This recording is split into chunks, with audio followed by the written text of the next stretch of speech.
So there has been a fragrance line that has either been hyped up on some channels or completely shitted on other channels. And so I wanted to clear it up based on my opinions of it. And that is the line by Valentino. It is Valentino Born in Roma. There's Born in Roma Yellow Dream, and Born in Roma Coral Fantasy that I'm going to be talking about today. So without further ado, let's get it.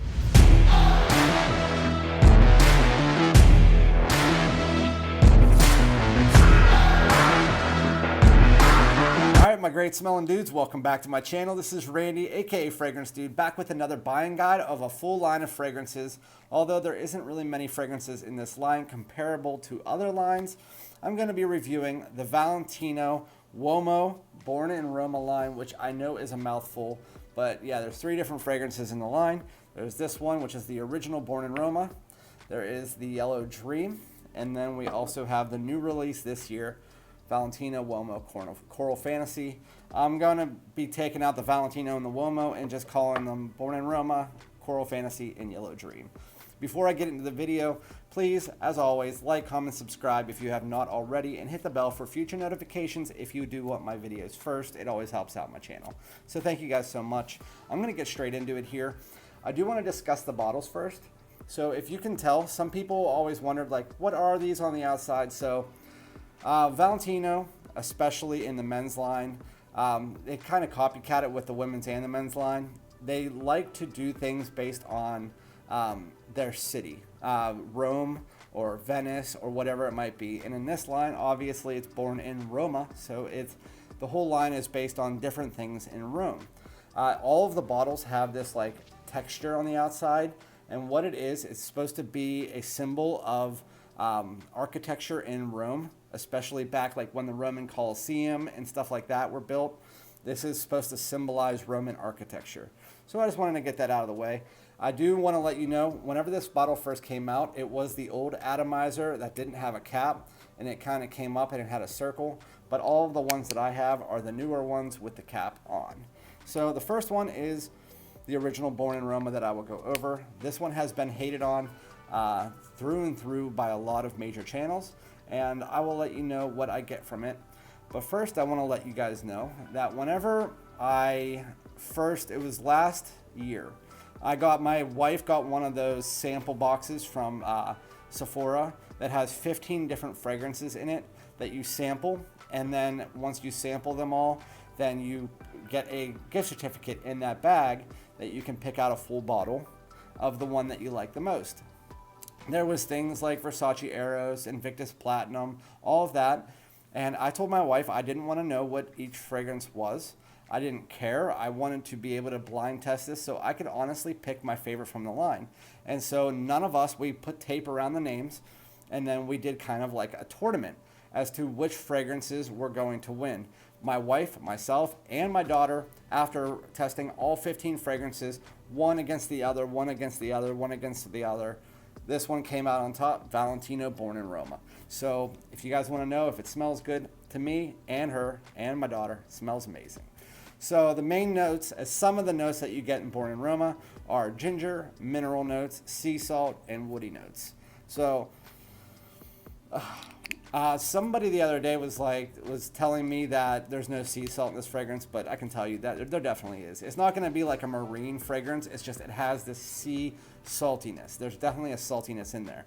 Also, there is mineral qualities, but the one thing that's missing from what they talk about in this fragrance and what they say online is that there is this like bubblegummy sweetness mixed in with those mineral aromatic notes as well as that sea salt, which provides almost this like, you get like a tale of two different type of fragrances. You get that like blue fragrance, or like that sauvage or whatever, that Acqua Di Gio type fragrance, and then you get that like Invictus-y fragrance, and they kind of clash and make them both in the same bottle. I think it's a fantastic date night fragrance. It lasts about 6 to 8 hours. You also get some woody aromatics in the dry down, although the fragrance is pretty linear from the opening to the dry down. Same with the other two, except for Coral Fantasy. I'll tell you more about that when I get there. But if you're looking for a nice date night fragrance, also has a really cool bottle, then Valentino Born in Roma is a great pickup. Now we're going to go into the second release from the line, and one that I would have considered one of my favorite fragrances at the end of last year, and that is Valentino Born in Roma Yellow Dream, or just Yellow Dream. So this one, again, was hated on by a lot of the bigger channels. This one is where the line kind of changed. And again, there was that little bit of bubblegummy sweetness in there, but then they dialed that sweetness to 11 in the next two fragrances. So the main notes you get in Yellow Dream are pineapple, orange, ginger, spices, and vanilla. I think there's a story having to go along with the Yellow Dream.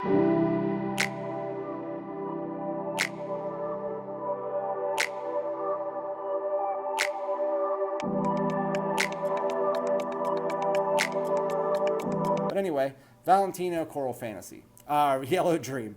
So it's warm, spicy. There is some really interesting notes in here, like gingerbread, that I didn't mention because they're not main notes, although they are in there and you can notice. The main notes that you get in this are pineapple and vanilla. You also get like a creamy sandalwood in there, but if you want me to dumb down the fragrance, you get this really nice synthetic pineapple in there, but it doesn't seem like cheap synthetic or anything like that. It's not a pineapple similar to that of like Creed Aventus, so to get that out of your mind. It's more of like a pineapple that you would smell if you were eating like a pineapple candy or something. And then you mix that in with a nice creamy vanilla, as well as a little bit of spice and like cinnamon, and then also gingerbread gives a little bit of like a ginger snap, like almost like a ginger cookie. And then you mix that together with the creamy sandalwood that gives it a bit of a woody creaminess, as well as that vanilla. Put that all together and it's kind of like a creamy pineapple spice. And that's the best way to describe Valentino Yellow Dream. It has a bit of this orangeness in the opening as well that you can smell right off the atomizer, but when you put it on skin, it doesn't smell as strong. The fragrance itself doesn't last as long as the original, which again is about 6 to 8 hours. This one's more about 5 to 7, although it does project a little bit above average for the first 3. That's Valentino Yellow Dream. If you like sweeter fragrances, slightly gourmand fragrances, then I would definitely try that out. The last one, and the new release in 2022, is Valentino Coral Fantasy.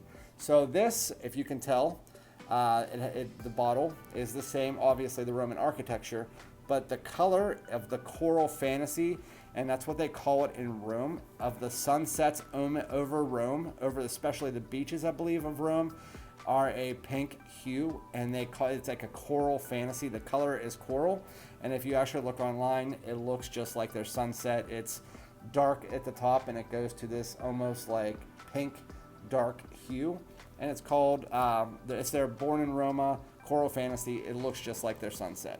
But with that said, we're talking about the fragrance here. It's aromatic, it's sweet, it's warm, it's spicy, and the main notes that you get in Coral Fantasy are red apple, cardamom, geranium, and tobacco.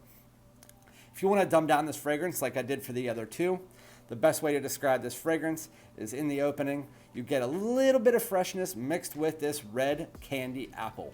And it's not like a red apple, it's a red candied apple, like you would get like a carnival or something. And it's like that for the first, I'd say, hour and a half. And then it slowly creeps into this nice, sweet, that red candy apple becomes like a background note. And it's almost like a red candy apple tobacco, like a sweet tobacco. You also do get a little bit of a fresh spiciness from the cardamom and a little bit of a snap and sweetness from the ginger. But for the most part, if you want to dumb it down, red candy apple opening and then like a sweet tobacco in the dry down. It's quite unique. It's playful. It's youthful. It's one that, especially if you're probably 15 through 35, you would definitely like this fragrance. Although I'm older than that and I like sweeter fragrances. So it's one that I'm definitely going to be wearing. As far as the seasons for all of these two, I would say this one is more for the fall and winter and then into spring. And a lot of people say it's the same for this, but for me, especially where I live, you can wear Coral Fantasy or Yellow Dream all year round. I would stay away from it in the super high heat, but it is a little bit more fresh than what you would get in Coral Fantasy. And then you get a little bit more freshness in this from those mineral notes, those sea salt chords. But for the most part, it's kind of like in this order. This one you can wear pretty much all year round. This one you can wear pretty much all year round. And then this one goes more fall and winter. At the same time, I would say if you want to be safe, depending on where you live, just overall in the entire world, then I would just say they're better in fall and winter, more of a date night fragrance for all three. Which one is my favorite from the line? I would probably say Yellow Dream, but they are all very different. Again, one is like a pineapple cream, one is like a red candy apple tobacco, and the other one is the different from the line. It has a little bit of sweetness in there, but it's more like an aromatic mineral sea salt. All very, very nice fragrances.